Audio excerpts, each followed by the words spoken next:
Going to commence the proceedings now. My name is Nkashe Swanepoel. I'm the Sales and Marketing Manager at Unisa Press, and I'll be your Program Director this morning. The invitation says it's 2 highly anticipated books that we're launching today. And it was published by Unisa Press, so we're very proud of that, the books that and the content that is coming our way. Very prestigious work. I will be introducing our director, who will do the opening and the welcome and give you a short introduction of what we are here to do today. A Unisa Press director's name is Dr. Ntwesani, Dr. Meyer Gert Ntwesani. He is the Unisa Press director since 2017, and since his arrival we have published very interesting books. Some of them that content is really more than interesting, I would say, content that really makes a difference in South Africa society.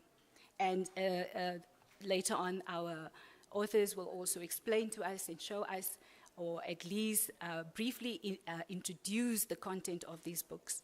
And I know we have government here together with academics, so I know that we're really going to have a good debate, good discussion, and I hope, I know that they probably talk a lot, both government and academics talk a lot. So I hope that our program is going to be kept short. But other than that, please welcome Dr. Ntwesani.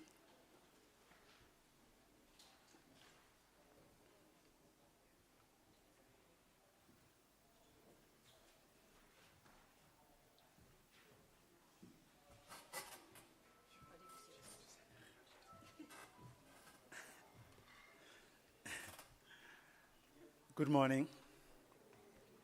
Okay, let's start it again. Good morning. Dumelang. Sanbonan. Molweni. Of course, I'm going to tell where I'm going to stop.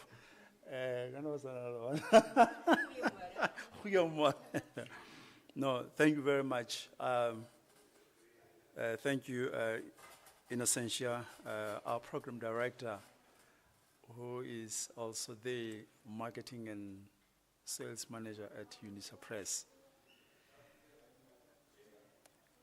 Today, as Les Brown will say, not every day is a good day, but there is goodness in every day.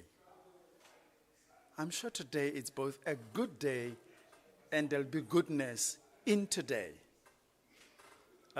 As it's always said that there's a book in all of us. So today we're going to celebrate some of those. So Professor Lenkabula, the Principal and Vice Chancellor of the University of South Africa, in absentia, Professor Thenjiwe Meyiwa, Principal, Vice Principal, Research, Postgraduate Studies, Innovation and Commercialization, in absentia. Our esteemed Councillor, the Speaker of the Tshwane Legislature, Ndate Mncedi Nzwanana.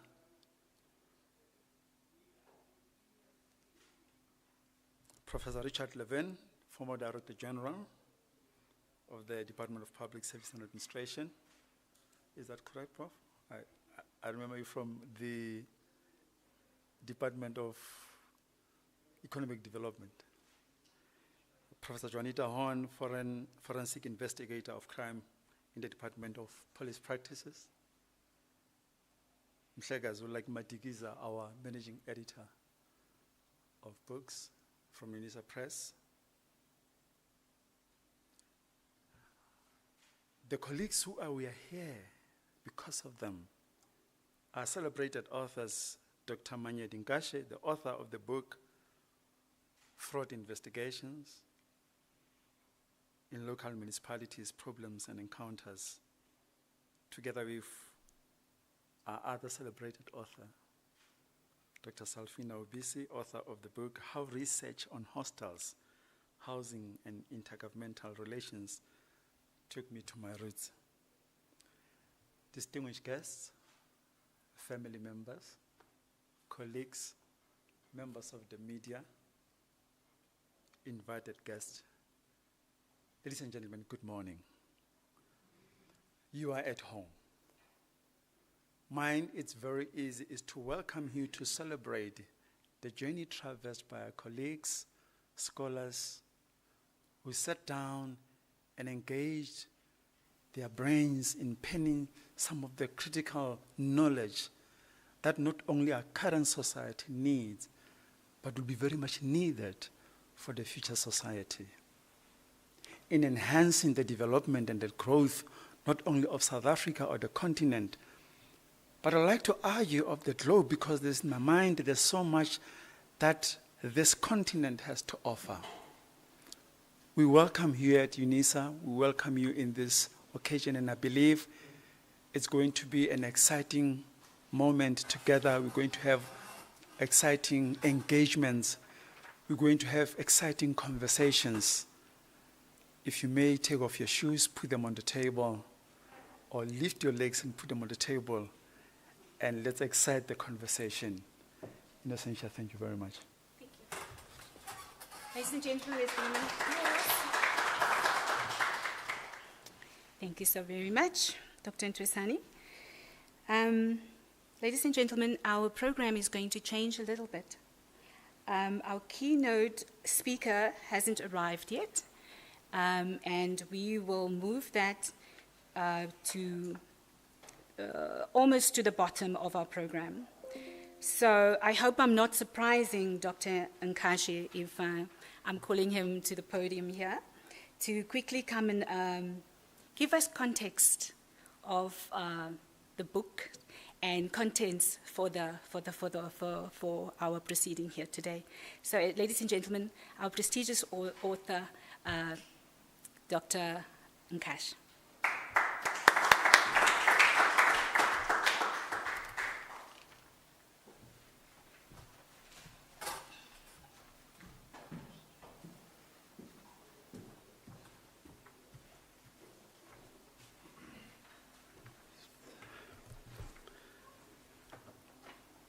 Good morning,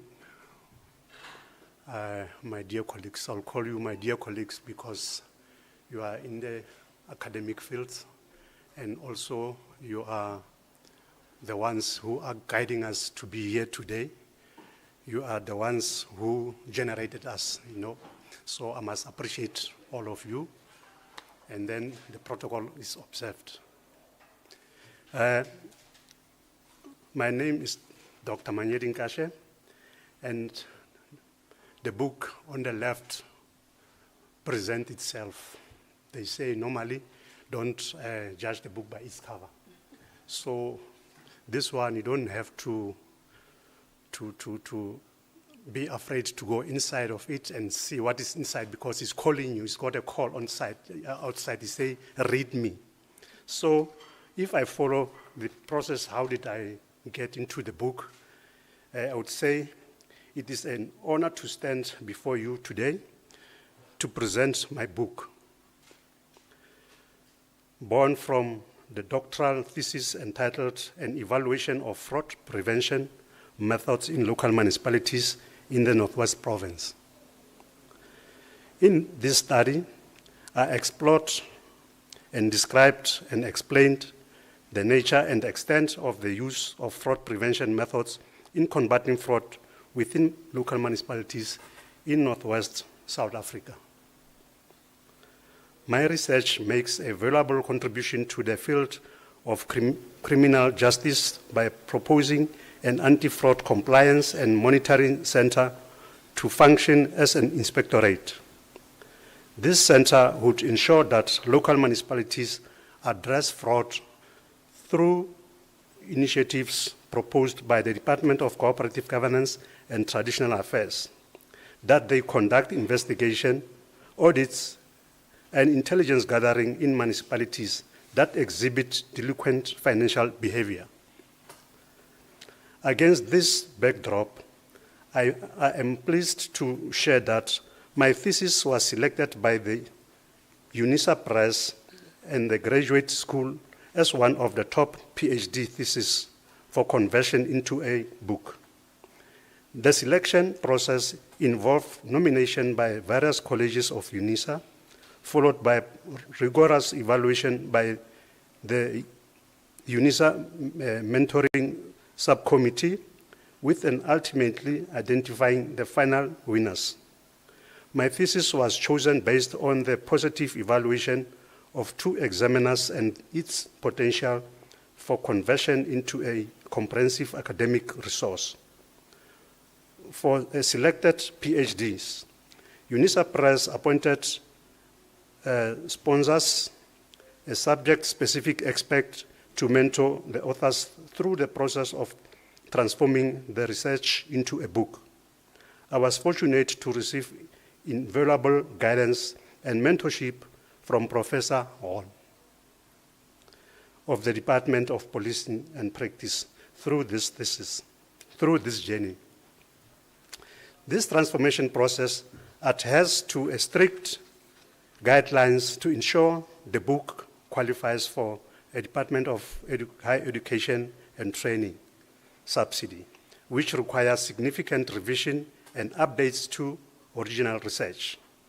The culmination of these efforts resulted in the publication of my book, South African Local Municipalities Bleeding from Fraud, which offers an in-depth insight into the pervasive challenges of fraud and corruption. These are 2 debilitating pandemics from which South Africa and indeed the entire African continent must seek healing in restoration. Unfortunately, for many organizations, fraud prevention is often reduced to financial controls, while enacting strong laws and empowering enforcement agencies are beneficial. They do not guarantee an end to fraud. Fraud is a crime of opportunity, and its roots run deep in our history. The financial wrongdoing within municipalities today are merely a contribution of long-standing trend. Fraud manifested in various forms and is often perpetrated by employees within organizations. Like many developing countries, South Africa faces numerous social challenges, including the high level of crime, inequality, illiteracy, and unemployment. Recently, there has been considerable publicity regarding the magnitude of financial fraud threatening the quality, the integrity, and the reliability of financial reporting. This undermines public trust, contributes to significant financial losses within municipalities. The South African Constitution envisages a local government system that provides sustainable service, promotes social and economic development, and ensures a safe and healthy living environment. This system is designed to democratic and accountable, encouraging community involvement through participatory processes. Best practice for corporate governance in South Africa articulate in the King reports on cooperative governance. The reports emphasize that ethical and effective leadership is the cornerstone of governance, regardless of type of organizations. Key principles include the role and powers of governance bodies, accountability, transparency, composition, and stakeholder contribution.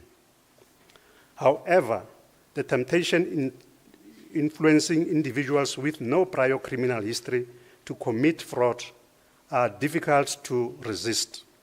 The number of fraud offenders is increasing at an alarming rate across various sectors. Fraud presents unique challenges, often leading to investigative conclusions based on intuition rather than scientific methods.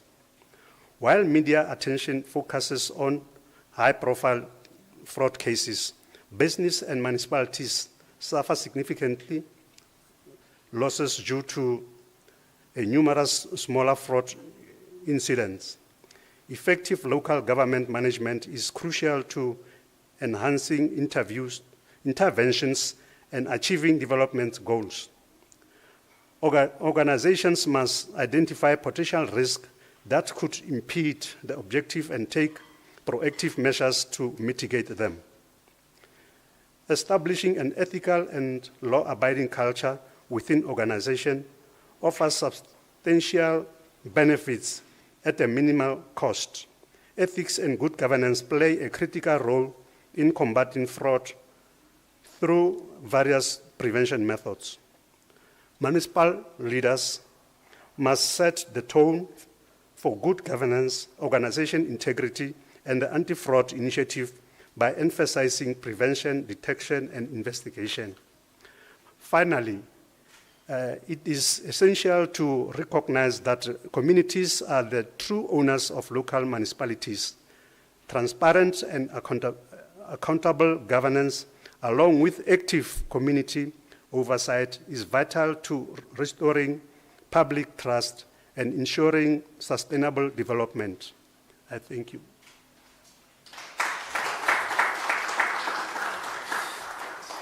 Thank you, Dr. Nkashe. Thank you. Thank you so very much. So I found a quote by Sophocles, I think that is how you pronounce it. It says, "Rather fail with honor than succeed by fraud." Ladies and gentlemen, Dr. Nkashe has just told us now what it is for us to be an ethical society and community. And obviously, I recommend that you buy the book. It's 300 Rand. And I mean, today's proceedings is really talking about what initiatives can be made by government. And it is obviously in the book itself, so do get a copy later on. So we will move forward with Professor Ornay, that is going to give us a congratulatory remark on Dr. Nkashe's success. Welcome, ma'am. Please come through.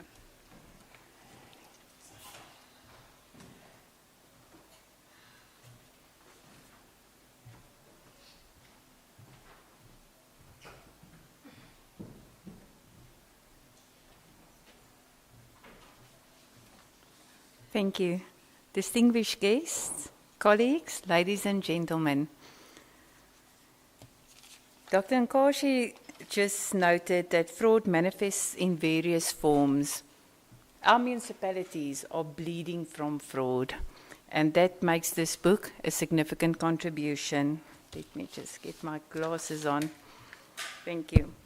So it's with great pleasure that I offer my complimentary remarks on Dr. Nkashe's outstanding book launch. You made a meaningful and a compelling address showcasing your deep understanding of fraud prevention within local municipalities.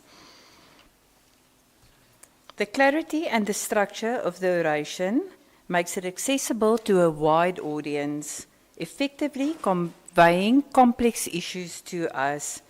Dr. Nkashe's dedication in his rigorous research is evident throughout this book, and his proposal for an anti-fraud compliance and monitoring centre is a testament to his commitment to practical solutions for combating fraud in our country, especially in municipalities.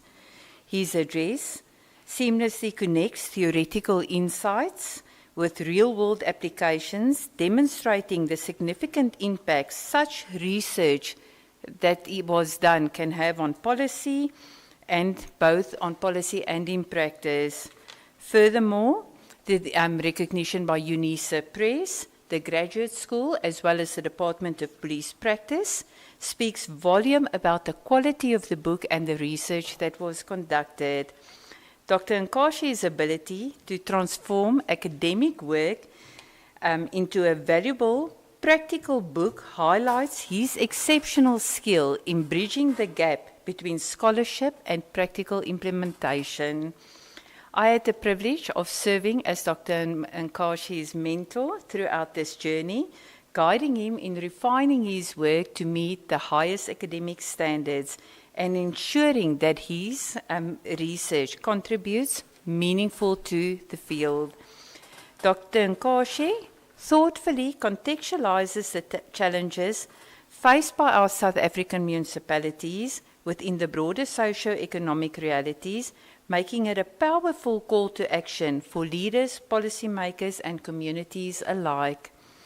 In conclusion, I want to commend Dr. Nkashe for your remarkable achievement and for providing us with a comprehensive and an insightful address. It serves as an inspiration to all those dedicated to the fight against fraud and the promotion of ethical governance in our country. Thank you so much.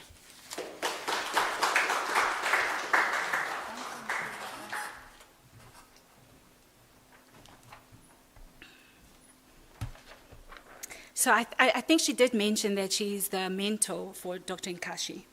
And I'm glad that we have experts like this today that can help us unpack this, the title. So Dr. Horney, I think when the Professor Horney, when the questions and the answers come, I think you as an expert within also would be able to give a little bit clarity on the contents. Okay, so we will move forward. I did say that she was going to give a congratulatory remark, but she actually put a remark and actually put a remark on the book, but she's also a respondent on the book today. So we will move on to our second book that we're launching here today by Dr. Ubisi. The title is How Research on Hostels, Housing and Intergovernmental Relations Took Me to My Roots. So this title is not so controversial, but I think the topic itself and the content is a bit controversial as well. Dr. Ubisi received all the qualifications here at Unisa. So she's basically a product of Unisa. And I think all of us are. If I just think, look at all the CVs that we have here today, everyone that's sitting here is alumni of Unisa. And also, like Dr. Nkashe mentioned, this is a product from his thesis. So if all of you are going to study at Unisa, please remember Unisa Press as a publisher. Okay, so Dr. Ubisi did her diploma right through to her doctorate here at Unisa. She's a true alumni. Dr. Ubisi? Can you come and explain to us what you have learned all these years in public service? Thank you so much.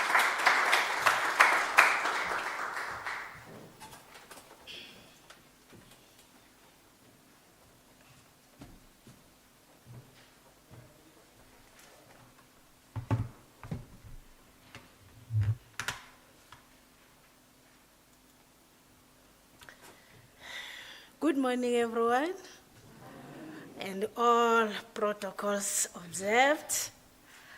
I am already introduced. Indeed, I'm a Unisa product, and my academic life started here at Unisa. Thanks to Prof. Levin for that. He introduced me to academia. Okay, my book is on my right-hand side. It's me there, young and beautiful, unlike now. Unlike now. However, I want to dedicate my book to the late Prof. Berry Rolani Hanyani. He invited himself when I showed him the winning letter. He said to me, the day your book is going to be launched, I'll be a guest speaker. Unfortunately, he passed away before today. But as they saying in my Shangan culture, mitiro ya bulabula. His deeds are really still talking. That's why we are here today. Whenever I write an article, and when I was writing this book, his voice was in the back of my mind. He used to ask me this question when we meet. If you write this sentence exactly to you as the writer, what do you mean? If you don't understand what you mean, you as a writer, what about the reader? What about the reader? And these words, I normally cry to Prof. Ignatius Jolopane when I develop slides to go to class and teach. Because when I'm developing slides, his voice, why are you saying this? Will the reader understand? Will the student understand? May his soul rest in peace. He was my supervisor for my proposal for the masters. He laid a research foundation in me. I normally say to colleagues, Dr. Mabuto knows this. I love research wholeheartedly. He's the one who made me to love research. I used to hate research. When I was doing my master's, I didn't understand what I was doing, but it was there. And he said one day to me, there is a potential in you. You know what is your problem? I said, I don't know. He said, you are not reading. You are not reading. Do you know Samuel Paul Building? And I didn't know the name of the library then. And I looked at him and he said, yeah, that's why you don't know the name of the library. That is Samuel Paul Building. You need to go there. I really thank him in his absentia. I've got people to acknowledge who contributed to my journey. I thank all my supervisors for my master's and doctoral study, for their guidance and being patient with me throughout the journeys of my research study. Prof. Richard Levine is here in front. He used to be my DG at the Public Service Commission.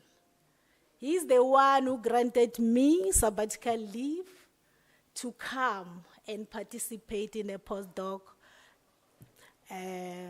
program offered by Unisa to speed up my PhD. Prof, I told you a million times, you changed my life. You introduced me to academia, because that's when I tested academia in that program. I thank you for that. Okay. My book mentor, unfortunately, he said he won't make it. Prof. Kuospo, he introduced me to auto-ethnographic writing style. That was a new thing to me when I was writing the book. Because he said to me, you need to talk to the results. And I was like, Prof, this is a research study. He said to me, the writing style itself requires that. How do you link yourself to your results? Hence the roots, my roots, come in. Okay, my friends, my colleagues, my siblings, and my kids for their support. I was telling Prof. Milo this morning outside, Prof, I wish to have a position in Gauteng. I want to be with my kids. I'm aging. My kids never had their mom. It's like they raised each other because I'm always working, studying, teaching, supervising, and sometimes I even miss myself. I even miss myself. Academia life, it's something else. Okay? I also acknowledge and thank all officials of Mogale City and Bushbuckridge local municipalities. This is where I conducted my research study. Many research, even Dr. Nkashe's research is on local government. Local government is the problem area, I can say, when coming to service delivery.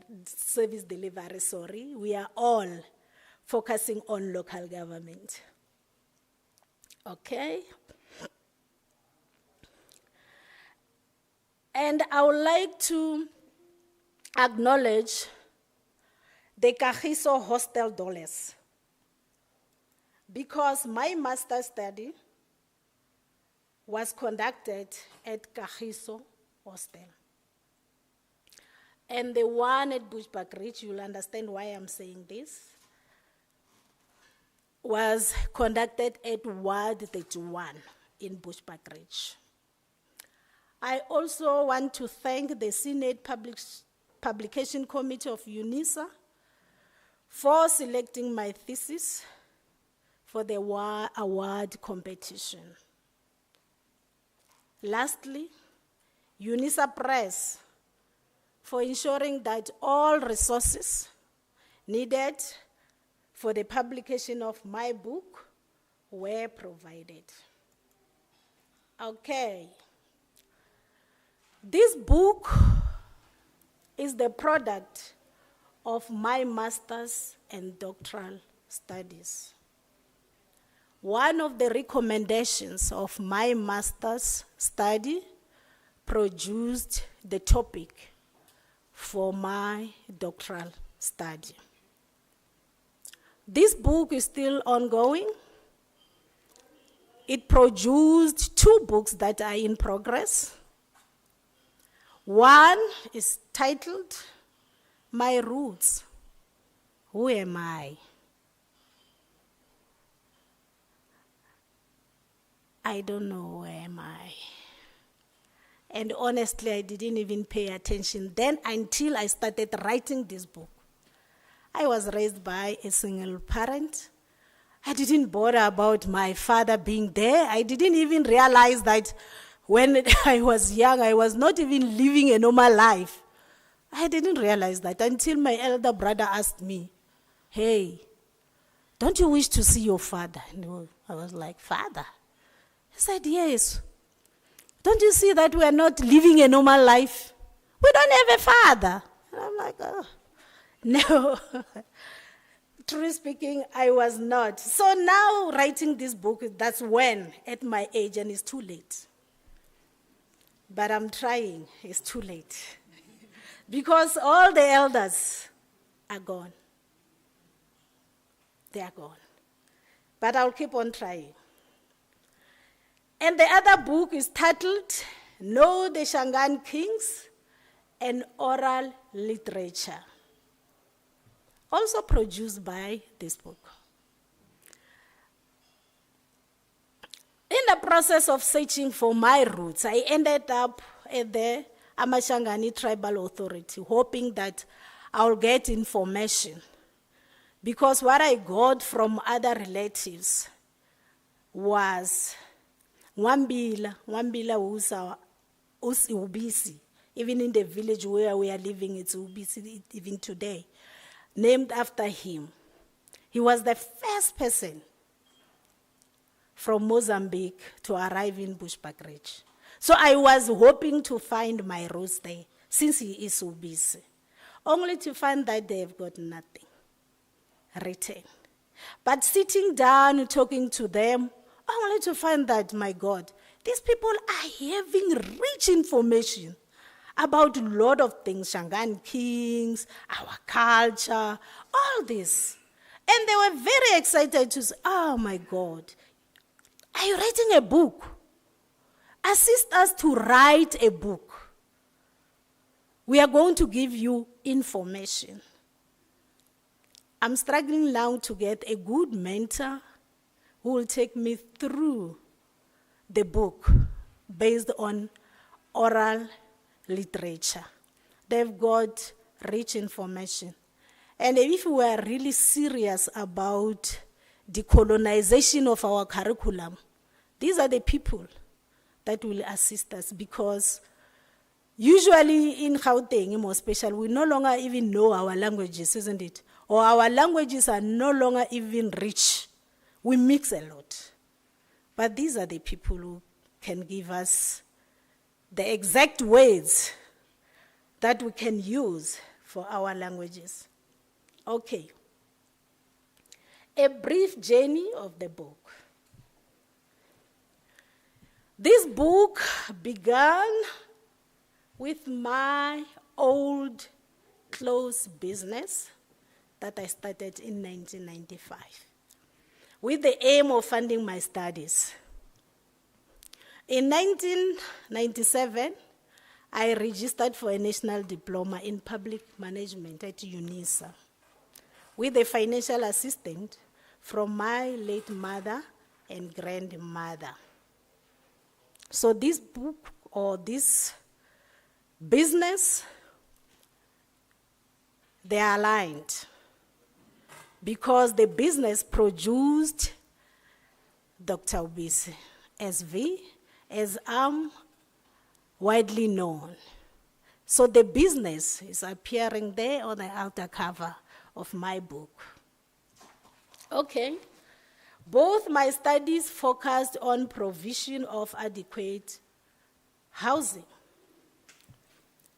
As I've already mentioned, the book is a product of my master's and doctoral study. Okay. The topic for my master's study was triggered by the inhuman conditions of my late uncle that he experienced when he was working in the mine hostels. So I evaluated the effectiveness of the hostel redevelopment program at Kagiso Hostel. I also stay at Kagiso. It's in Mogale City local municipality. The findings of the master study are as follows. When in the field collecting data, I realized that at Kagiso, 2 programs were implemented. The hostel redevelopment program and the community residential unit program. I will separate the results based on each program. Okay. The hostel redevelopment program was successful, according to the sampled hostel dwellers. This is because their living conditions, the hostel dwellers, were improved. The government fixed leaking roofs for the hostel blocks, broken windows and toilets, provided electricity. If you remember, during 1990s, early 1990s, we experienced these hostels massacres in South Africa. many public hostels were vandalized there. So this program, the hostel redevelopment program, catered for that. The hostel was cleaned under this program, and the results also revealed that 100% of electricity or of municipal basic services, in a nutshell, were provided to the hostel dwellers. However, I observed that the living conditions of the hostel dwellers were appalling when I collected data in 2012. The toilets were in a terrible state. In some hostel blocks, one room was occupied by 2 families, and they used curtains to demarcate their spaces. This also applies to the cargo containers. Some hostel dwellers were living in cargo containers because the community residential program was busy implemented. Okay. When I was collecting data, family units were built. Some were almost complete. But when I revisited in 2021, one of the indunas told me that hostel dwellers illegally occupy those units. And when I collected data, this question was raised by many hostel dwellers.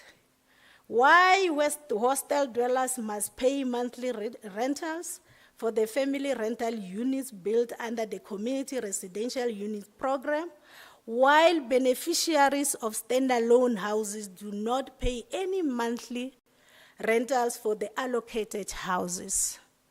This is the question that some upcoming researchers can dwell on.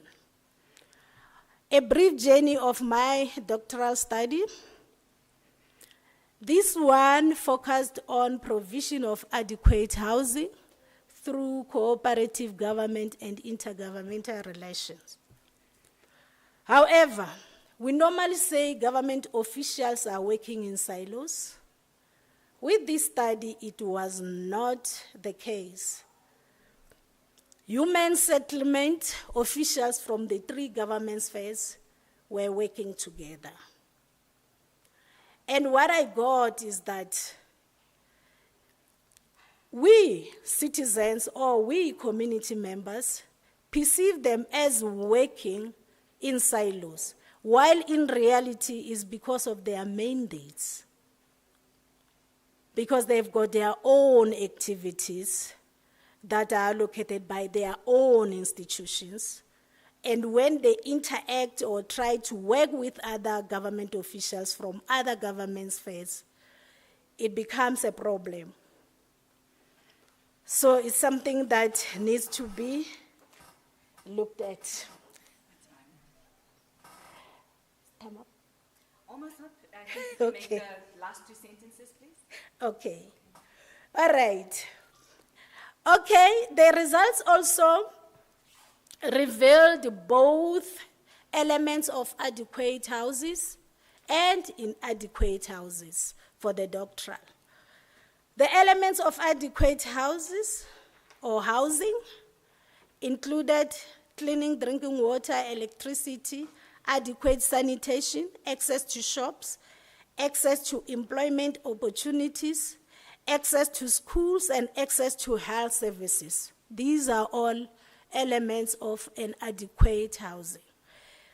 The elements of inadequate housing, as revealed by the results, included defects such as cracked walls, leaking pipes, falling roofs, no protection or sufficient protection against cold or heat, and some external doors were not closing properly. Beneficiaries didn't have title deeds then, but they said they were having errors. So they were sent back to the provincial government to fix the errors. I thank you.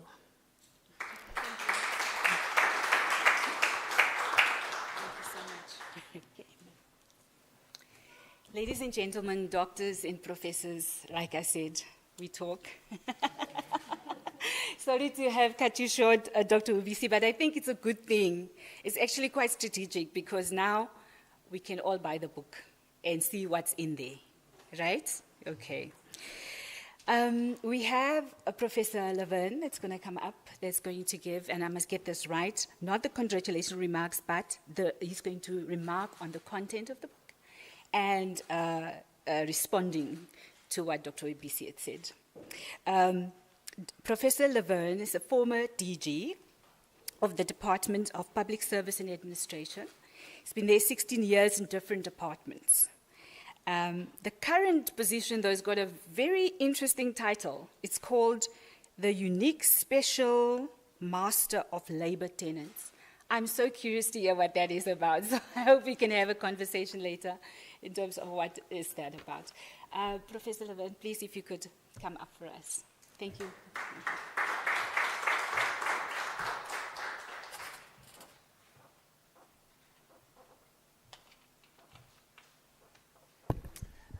Good morning, everybody. Sanbonani, Dumelang, Molweni. So I'm quite honored to actually come here and provide an input on the book Vuloyimuni, written by Dr. Salfina Ubisi, a former colleague of mine who has undertaken a very unique and dynamic project, and that is to produce an autoethnography, an autobiography which draws together a number of very interesting themes in a unique way. And what I can say, it's a journey, and the destination is in the journey, because we've already heard that there are 2 books which flow out of 2 of the themes which I'd like to highlight. The first is, who am I? And she's already given us a brief account of the challenges of family breakdown and what it means, and some of the underlying relations of oppression within families, within broader societies, within communities, which fascinate all of us and cause a lot of anger to all of us. So indeed, she gives some kind of a chronology of the breakdown of the family, the unknowing disadvantage that it brought to her, and the way in which she dealt with it, inspired largely by a second theme, which was really about the stories of her uncle, about the oppressive conditions of hostel dwellers, the lives in hostels. But also to say, rather than this is the tragedy of oppression, if you can have an educational opportunity, grab it with both hands. And that is what Salfina has done quite admirably in terms of her personal achievements, but in articulating her writings in a very, very unique way as well. So, educational achievement against the odds, the kind of struggles which the majority of South Africans still face, Black South Africans, in getting proper funding to enable them to deal with the rigors of educational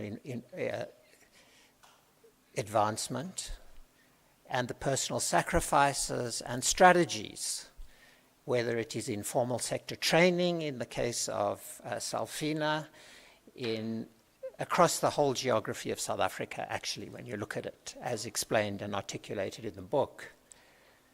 Again, an incredible achievement. Very central to the book is the whole issue of housing rights. So as we know, housing rights are part of what we would call the Bill of Rights, Chapter 2 of the Constitution, which is where I'm located as well, right now.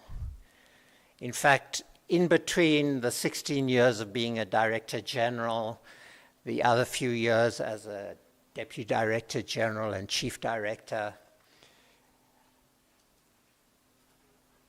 myself, I was an academic focusing on land.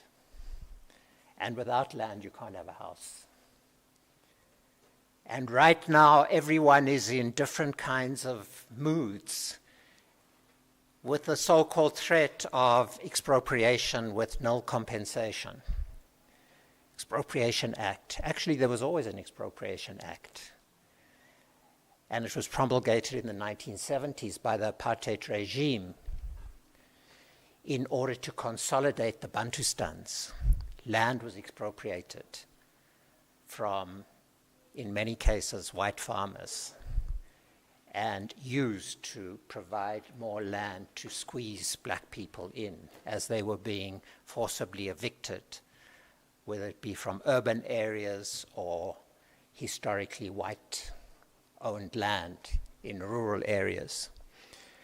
But on the housing question, when it comes to fulfilling these basic rights, in the two case studies, which are obviously different and which we have had some engagement around, the whole issue of trying to upgrade the hostels and transit them towards single-sex hostels to accommodation which will accommodate families as well. There have been a lot of challenges, as there have been in the broader housing program of our country. So the focus there, very much in terms of the prospects of success, are in two areas, which in a sense bring us to a further theme in the book, and that is the constitutional promise. The constitutional promise of housing for all. The constitutional promise of the values and principles of public administration, which are supposed to govern the actions of all branches of the state, the judiciary, the administration itself, as it is presided over by the executive, as well as Parliament. So those values and principles, which are about transparency, they're about accountability, but they also very much about meeting people's needs in a participatory way that achieves the broad objectives, whether it be in housing, whether it be in education, whether it be in land, or whatever area of work that forms part of the transformation of South Africa. And sadly, the case study demonstrates that the frameworks are there. The intergovernmental relations framework legislation is in place, which provides hope for the constitutional promise. But the practice is what differs. In a sense, that's an overlap between the two books, because it demonstrates that we have a system of contracting which has led to what is broadly known as state capture, where government issues contracts, but the way they are issued means that there's not enough money to do the actual work, because there's all these different layers of actors who need to be paid off. So if I form a company and I then donate money to a political party, then, I don't really know how to do the work, but I will win the contract. And then I have to subcontract. And the subcontractor is either themselves inefficient, or else they simply don't have enough money to do the work. So where I live now, where I've lived most of my life, actually, old Johannesburg, I drive through potholes all the time. Johannesburg is not Sandton. There's this whole mass of people in the center, in the townships, who live with potholes as part and parcel of their daily life. And obviously you go to a small town like Vryheid, where I go now, where you have large concentrations of labor tenants. And what do we find? Potholes all over the place. Piet Retief, potholes all over the place. You can't even drive down the main road often. They divert the traffic to drive through another road full of potholes, to bypass the center of town, to get to the continuation of the potholes. So these are the failure to embrace these frameworks which would allow for adequate housing for the people of South Africa with their different housing challenges are not mobilized. And the details of that are specified in the cases that are dealt with in the book. But there's a very other interesting theme, and it seems to be, if I heard correct, going to be with the themes of one of the books, and that's the transformation of traditional institutions. And the focus here is the intersection between housing in Bushbuck-Ridge and the traditional authority, the transformation of the Nxumalo kingship within the Shangaan people. So little does Salfina really know, but that in a strange way brings us together. And why? Because my wife is a Nxumalo. My wife is a Nxumalo from Eswatini, hayi KwaZulu, Eswatini. Zwide kalanga, wena wasegudunkomo, wena owahlaba inkomo wasipha, ndwandwe, Nxumalo, mkhatshwa. So the transformation of that institution by colonialism, apartheid, what does it mean in the current era when you are dealing with particular challenges where there is supposed to be, through an intergovernmental relations framework, an intersection with the traditional authorities? That is a more nascent theme in the book, but certainly it is a fascinating theme. So what can we say? We can say that the destination is the journey in Salfina's book, and it continues. Thank you very much.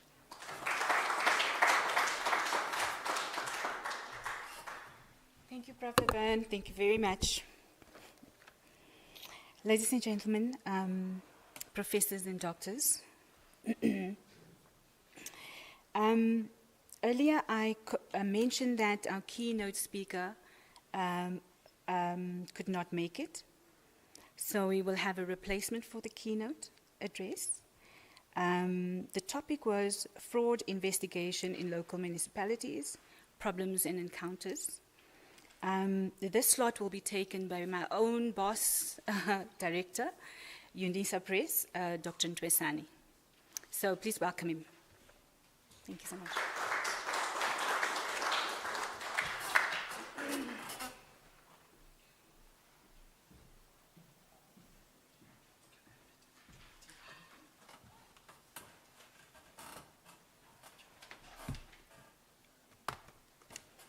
But still, good morning. I'll be very short.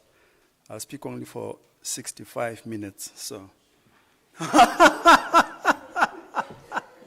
Of course, it's a joke. Let's put this in here. I can't find out. Have you got it? There. I've already greeted you, ladies and gentlemen, but honored guests, authors, scholars, policymakers, and members of the public. Reflecting on what my colleague has just said, this will be really a talk as a reflection from our side as a press as we dealt with two texts. So allow me to speak on that context. We're bringing both together. Again, it really remains a privilege to stand before you today as we celebrate the launch of two profoundly important texts. The South African Municipalities Bleeding, can you please?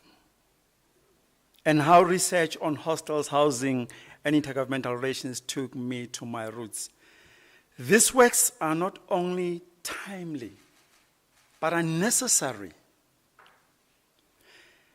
They are more than just academic explorations, they are interventions in the national discourse.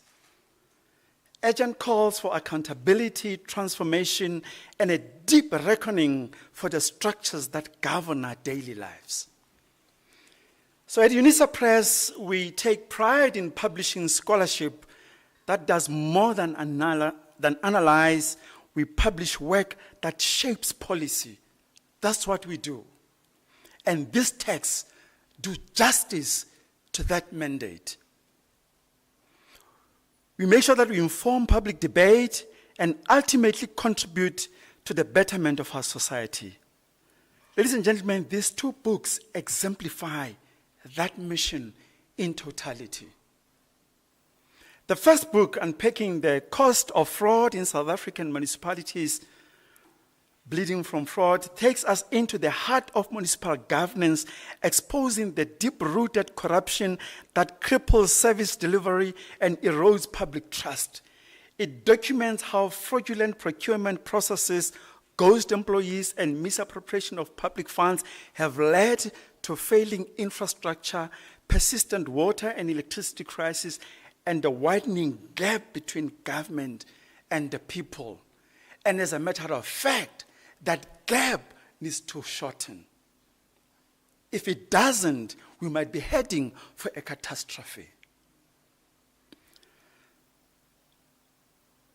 So as a publisher deeply committed to advancing knowledge in governance and public administration, we recognize the weight of this book's revelations. It does not merely document corruption, it contextualizes it within the South Africa's broader history of governance, showing how local government, intended to be the most accessible arm of democracy, has in many cases become the most dysfunctional in many instances.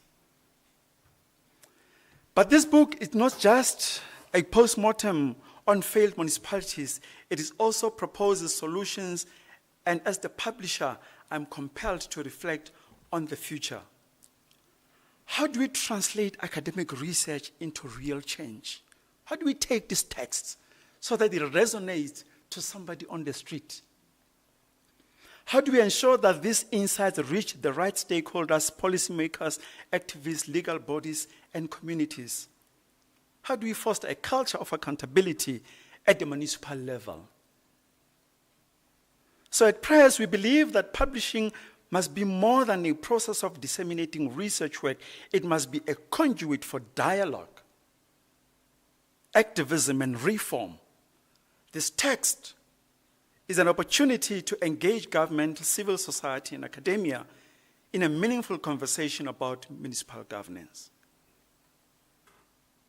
And about our second text, Vuloyimuni, Housing and Intergovernmental Relations, a journey of discovery.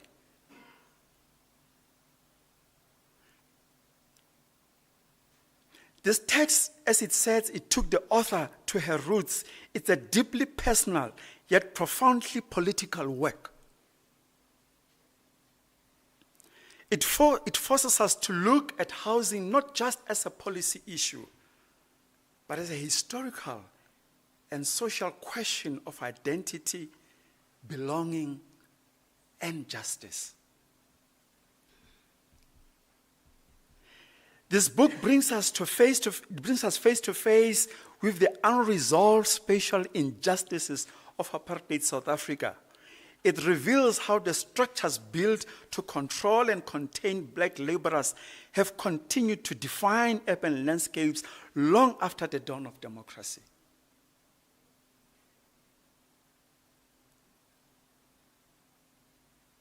Through the meticulous research, it exposes why hostels remain some of the most neglected living spaces in our societies and our communities, why housing policies continue to fail millions of South Africans, and why intergovernmental conflicts impede solutions.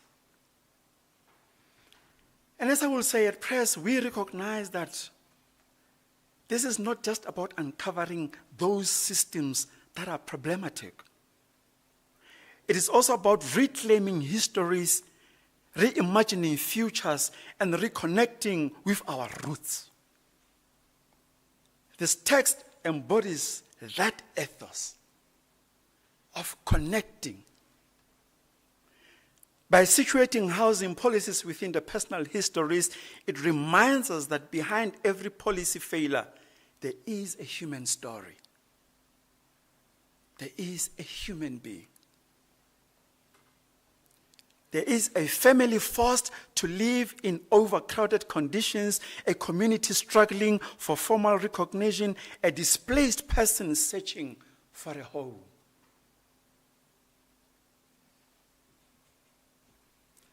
So what is it that we propose as solutions for the future?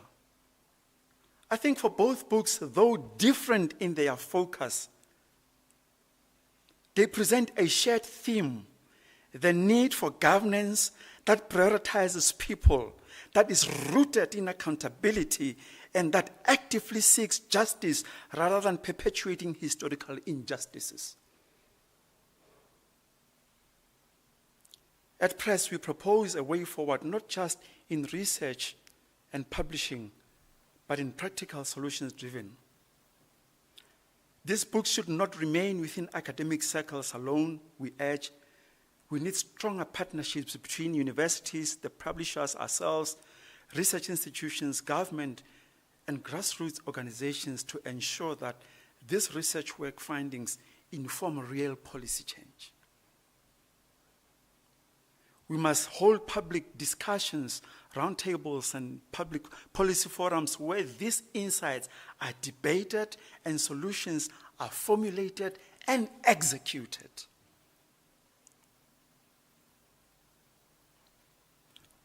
We must stop treating hostels and informal settlement as anomalies.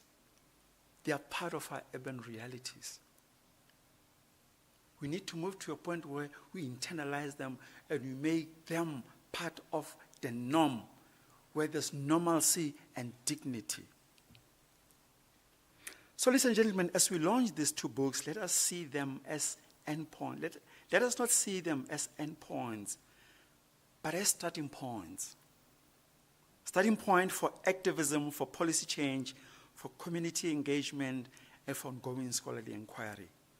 So I invite all of you, academics, policymakers, students, and citizens, to not only read this text, but to engage with them, to bring their findings into conversations that matter, to use them as tools for advocacy and transformation. Because in the end, research must not only illuminate problems, it must also guide towards solutions. Thank you and congratulations to the authors on these remarkable contributions. I thank you.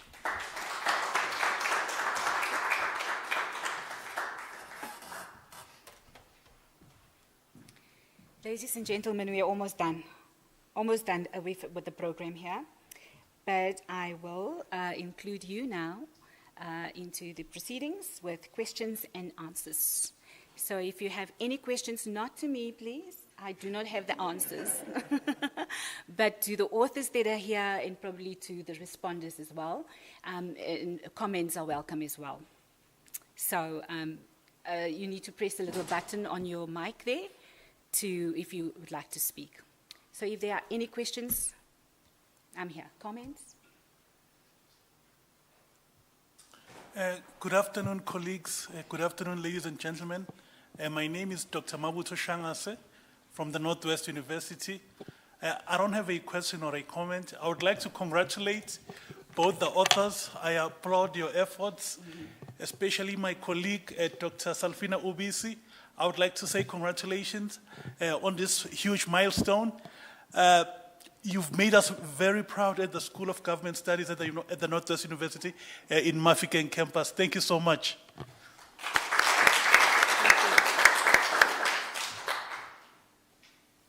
Yes, Jake.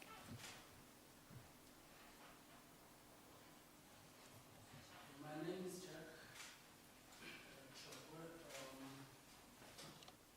I am the one who made the realization of this book to be, these two titles to be where they are today. And I would like to congratulate the two authors for such an outstanding piece of scholarly work. Yeah, so my contribution is that it seems maybe our problem, our biggest problem, is the issue of, our constitution and even our government that seems to be focusing more on a welfare system instead of empowering people to get quality jobs, where they can build good houses for themselves and be self-sufficient. Now, people have to depend on government for everything. And in one of my excursions, I happened to be around Tembisa. And in my mind, I think I was with my son, and I said to him, I think I was thinking aloud that, the life of a black person is not taken serious by looking at the squalor conditions in which our people, most of our people are living in. It's very appalling. So, and this is, I think, the themes that I think Unisa Press, I don't know if this was deliberate or it was by coincidence, but we now have 3 books on housing, which means it's a very, very serious theme in our country. And we did the first one by Dr. Godfrey Masvoto, which is the dynamics of residential satisfaction, whereby I think one of the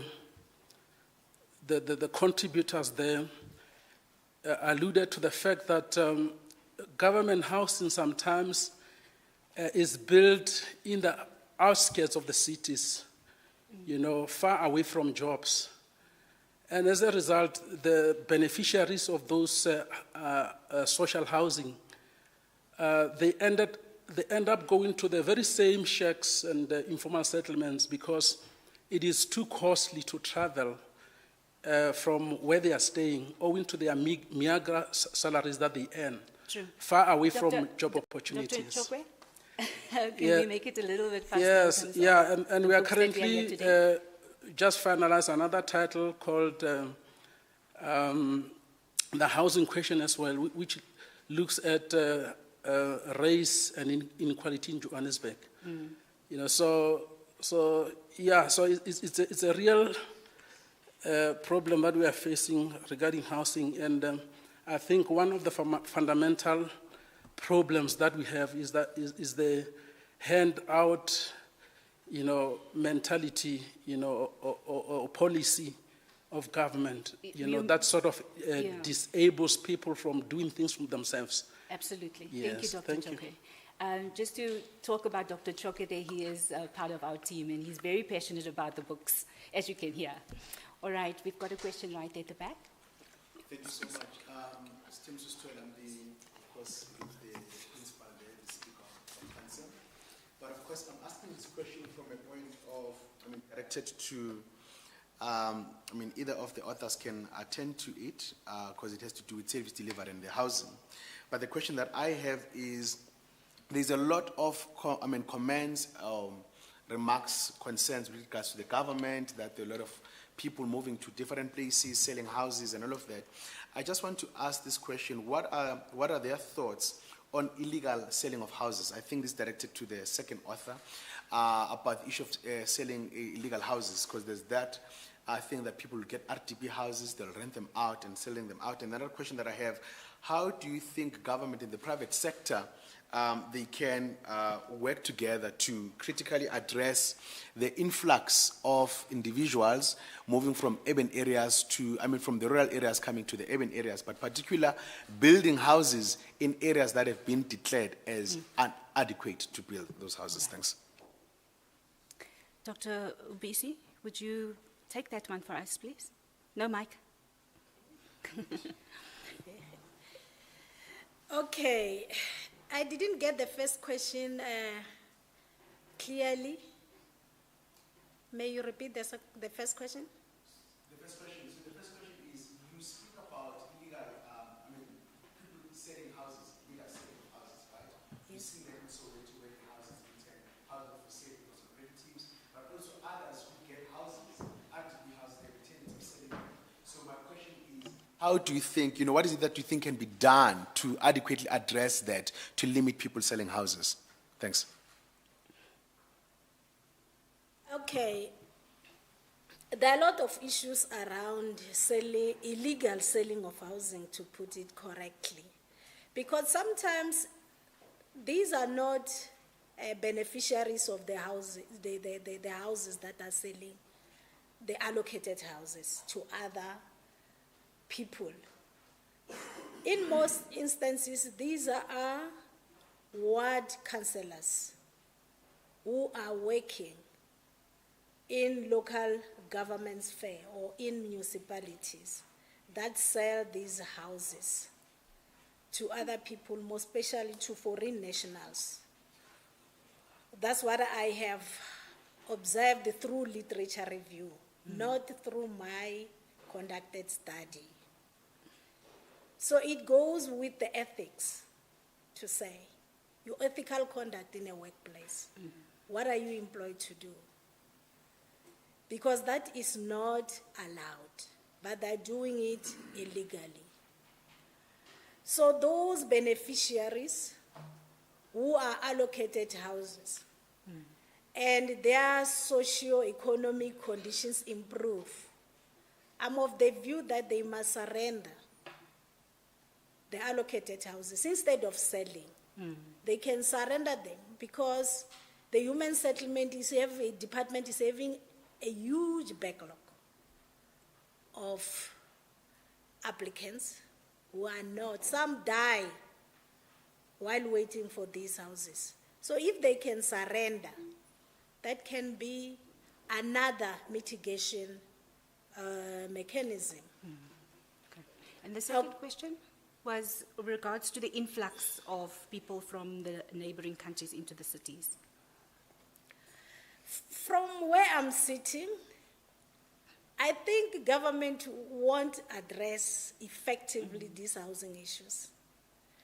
Because in most instances, people who are going to open land, build informal settlements, some of them are non-South Africans. So hence you see in many areas, informal settlements are mushrooming. I'm not saying they're all foreign nationals. No, even South Africans are there. Like these units that are built, some hostel dwellers who are allocated to these units, they move out because they don't have monthly rentals that are required by the program itself. They don't have money to buy electricity. Some dump the units. Yes. Okay. Some illegally occupy and don't pay for any services. So these are some of the issues that need government to address. Because in most instances, these houses, if we are to be realistic, many government services are rendered by government service providers who are contracted. Thank you. So it's another issue there. Yes. All right. No, thank you. Thank you for your answer. Are there any questions, comments? No. Going once? Oh, there we go. A hand is up there at the back. Good morning, everyone.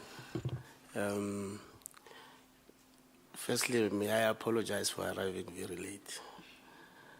This is Colonel Lekuleni from the Hawks. I am here to tender an apology for my commander, the head of the unit,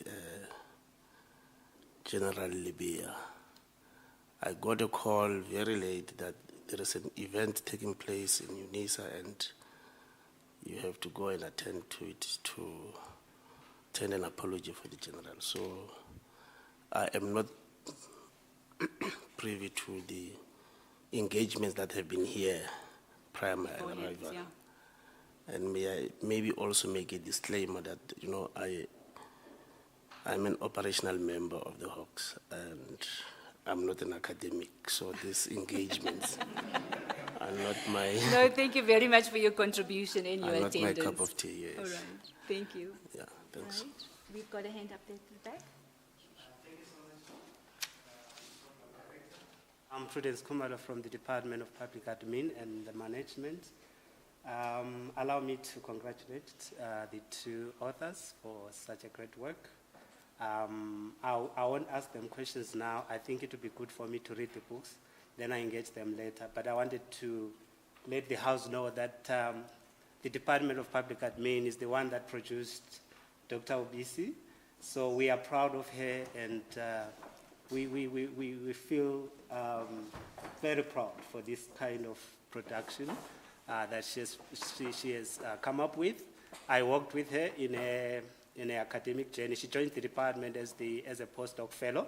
So we have produced as a department. We are very proud of that. Thank you so much. Congratulations once again. Thank you. So we have a very important member here from City of Tshwane that will give congratulatory remarks. So this is the correct one now. For the two books that we have here. We have the Tshwane Speaker of Council, Councillor Nzwanana.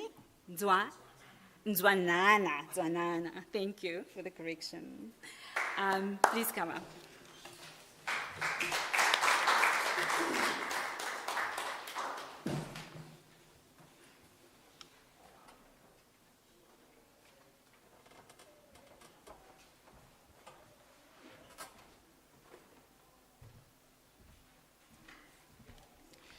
Good morning, everyone. Are we still here? There's one thing that I know. The program director was saying doctors and professors, they speak, but they don't speak more than a speaker.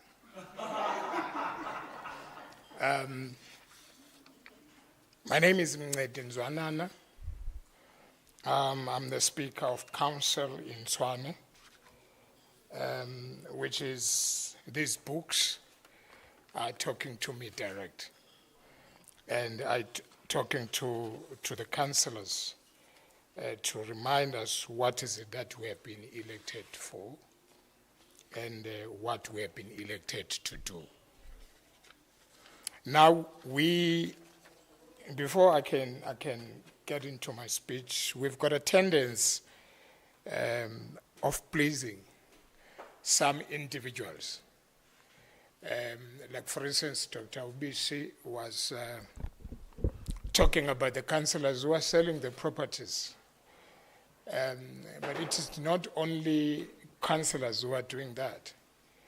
Even the members of the community, but working together with councillors and some officials in the departments or in the municipality, where you will find, for instance, I'll make an example, we've got cases in Soshanguve where people will be staying in their houses only to find that somebody else is holding a title deed for the house that you have built for yourself. And you build a mansion, a 2 million rands house, and someone out of the blue come with the title deed and tell you this is my house. You must vacate the house. And if you don't do that, your life will be at risk. Or if it is not that, someone will come to your house and say, let's say you have built a double-story house, and the person will say, no, the ground floor is yours, the up floor is mine. No, that is happening. That is happening. You spend your pension money or whatever money that you have. You end up owning a kitchen and a toilet and a one-bedroom downstairs. The 3 bedrooms that are upstairs are not yours. If you want to use them, you must pay your rent. And the person that is buying or the person that is or taking the house from you, he doesn't stay in that house. He will bring this lady to rent the main bedroom. You share the stairs if there is no toilet at the ground floor. That is the situation that we are in. So hence I'm saying your book is talking to us. Mr. Dr. Nkashe, your book is hammering us. But at the same time telling the truth, telling exactly what is it that is happening in the municipalities. The Unisa Vice Chancellor and the Principal in the absentia, Unisa Press Director, Unisa student and staff, scholars, leaders of society, community leaders, members of the community and city of Tshwane officials that are here, distinguished guests, program director, ladies and gentlemen, and all protocol observed. Let me start by thanking Unisa and Unisa Press for extending their invitation to my office for me to come and congratulate the authors on the newly published books by Unisa Press. Unisa Press Director, Dr. Ntoisan, I hope I call it right. Thank you for your team. Thank you and your team for immune contribution to literature. It's true, Unisa Press, that we get an opportunity to read books, reflect on critical issues during apartheid and in the new democratic South Africa. Ladies and gentlemen, as the Speaker of Council, allow me to personally congratulate Dr. Nkashe and Dr. Ubisi as we officially launch highly anticipated book published by the Unisa Press. Without a shadow of doubt, the launch of these books provide a platform for us to reflect and engage as thought leaders, policymakers, and stakeholders in meaningful discussion on pressing issues and explore actionable solutions that will have positive impact in direct corners of our country. I have no doubt through the dialogue this morning we will be able to inspire many to join the cause in action to better the lives of our people in the local municipalities and South Africa entirely.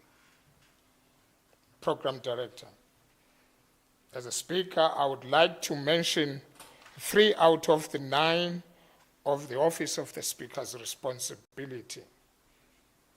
The Office of the Speaker plays a coordination and a management role in respect of oversight and standing committees. Established, manage, and evaluate the performance of Section 79 oversight and standing committees. That means if we are weak on this point of policy or portfolio committees or Section 79 committees, we will be always experiencing the frauds that are taking place and the corruption that is taking place in municipalities if these committees are not playing their role. The purpose of these committees is to make sure that they hold the executive accountable on every penny that they are spending. But unfortunately, that's where we are failing as municipalities. But thank you for these books that are guiding us today. Provide the necessary political leader in ward participatory governance and ensure the involvement of communities in municipal affairs through public participation and stakeholders forum. I've decided to outline these responsibilities because the title of the book, South Africa Local Municipality Bleeding from Fraud, by Dr. Nkashe, the title of this book speaks volume about the current state of local municipalities. The book is more relevant as the country is preparing for local government election in 2026. This book came at the right time as municipalities are at the center of attention when it comes to service delivery matters, which is we intend to ignore that part. And we intend to put our political ideologies than putting the residents of Tshwane or residents of the municipality first. We always put ourselves first. We always say, what is it that we are going to benefit? As the directors, because remember the councillors are the directors of the municipality, everything bounces to them before it can be implemented. So we are failing in a part of service delivery because we only look after ourselves. I don't know whether it's you when you were saying we are only looking after wealthy or the lifestyle that we are living and leave everybody that voted us to be in these offices. Our people want services. To some extent, the residents demand services which they are entitled to. Therefore, it is local municipalities, the executive, and all pillars that form a municipal that must work together to serve our people and put measures in place to prevent all form of corruption and fraud in the municipalities. Borrowing from Mr. Horn's words in the foreword of this book offers a valuable insight into fraud prevention techniques, procedures, and systems used by the individuals and organizations. Without a shadow of doubt, the book highlights the importance of establishing a sound ethic culture supporting policies and legislative instruments to mitigate risks that lead to fraud and corruption in the local municipalities. Program Director, allow me also to reflect on Dr. Ubisi's book titled Home Research on Hostel Housing and Intergovernmental Relations. Took me to my roots. This book is a personal account of Dr. Ubisi, probably the situation that her uncle was in, experience her family, and the hardship that experienced to have access to a house. In the book, Dr. Ubisi detailed the struggle of many South Africans who don't have access to adequate houses. Furthermore, in the book, she goes on to touch on the illegal sales and housing unit by both beneficiaries and local councillors, leading to abandoned and unoccupied structures. It is clear there is a lot that still needs to be done, and there are valuable lessons that can be learned from Dr. Ubisi's reflection on intergovernmental relations, housing and socio-cultural dynamics underpinning policy and development. Ladies and gentlemen, these authors, through their books, are offering us a front row seat into the realities that our people are facing daily, fighting for service delivery. I therefore urge all of you to buy these books. Buy them for yourselves and buy them for your loved ones, because these books will help shape and direction that we should all take a better our communities. Thank you very much. Ndiyabulela. Enkosi.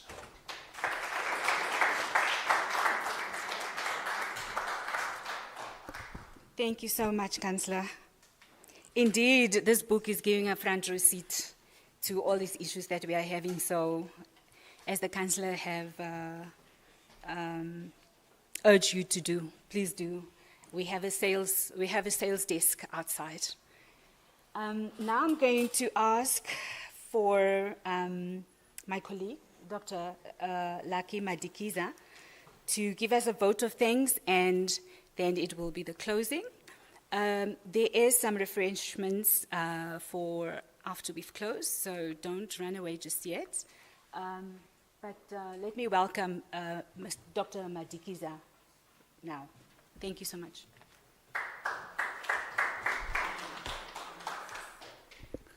Thank you very much, Innocentia. Mine is very simple, quite a simple task. The simplest is just to appreciate all the stakeholders who gathered today with us, starting with the authors, Dr. Ubisi and Dr. Nkashe, as well as Professor Horn, Professor Levin, for their insights as respondents to the book, and also appreciating Councillor Nzwanana as well, who just spoke now, for his own insights as well into the dynamics of local government. Also appreciating Mr. Lekuleni, who's representing the Hawks, who managed to come through. Unfortunately, the main person who couldn't come, but we appreciate your presence to set aside your time today. In fact, all colleagues who are here, all stakeholders represented here, various universities, local government role players, all sorts of stakeholders who are here that have been with here the whole day. This morning, we sincerely appreciate your time to be with us. And mine is just to say thank you very much for coming through. And it is Councillor Nzwanana, these two books must be tabled in the council sittings as part of recommended reading for councillors. Colleagues, there's going to be a budget, I think, speech next month, February. And one of the events that normally happens there are announcements on sin taxes, the increases, which usually for last year it was around 6 to 7% for alcoholic beverages. So I normally say to people then, if you are an aficionado of premium whiskeys and wines, then by all means just buy a Unisa Press book if it's too pricey. Because for a bottle of those premium brands, you can buy a book and be left with some ingredients and buy ingredients from Mkomboti as a substitute, the sorghum beer. But colleagues, the books are outside. They are very generously priced. In fact, we are proud of being one of the cheapest in the market in terms of these type of books, which are quite actually informative. And to implore to leverage on Dr. Ntosana's speech to say they are tools of engagement, not only to read, but let's engage with the books to actually look towards as tools for them being advocacy tools and transformation in these spheres of local government. Colleagues, thank you very much. But before we close, we have some tokens of appreciations for our guests, which are going to be presented by my colleague.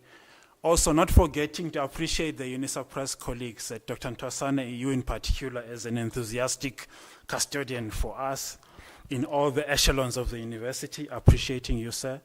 Dr. Chokwe, who worked in the book, and Ms. Heta Petersen as well, who were involved in the stages of the book production. Also appreciating Innocentia as well, who's doing the marketing role. So, appreciating our guests, I think, Mr. Lekuleni, let me start with you, to receive your token of appreciation, token of your presence today.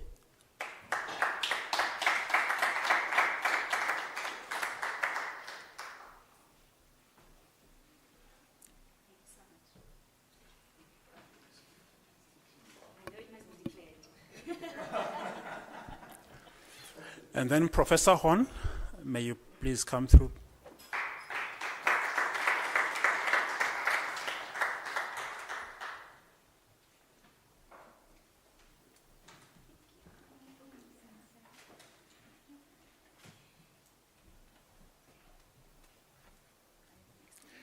Professor Levin.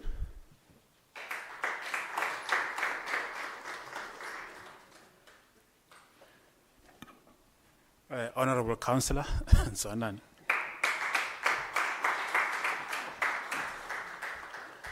Thank you very much, colleagues. Thank you.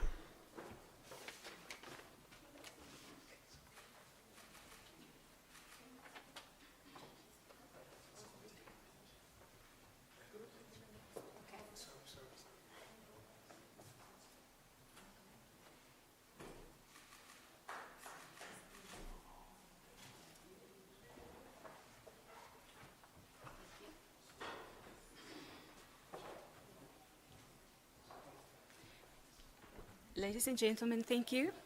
We've basically just given gifts of appreciation, and they're all books. So we actually just want to improve the education level or reading level at the moment. So.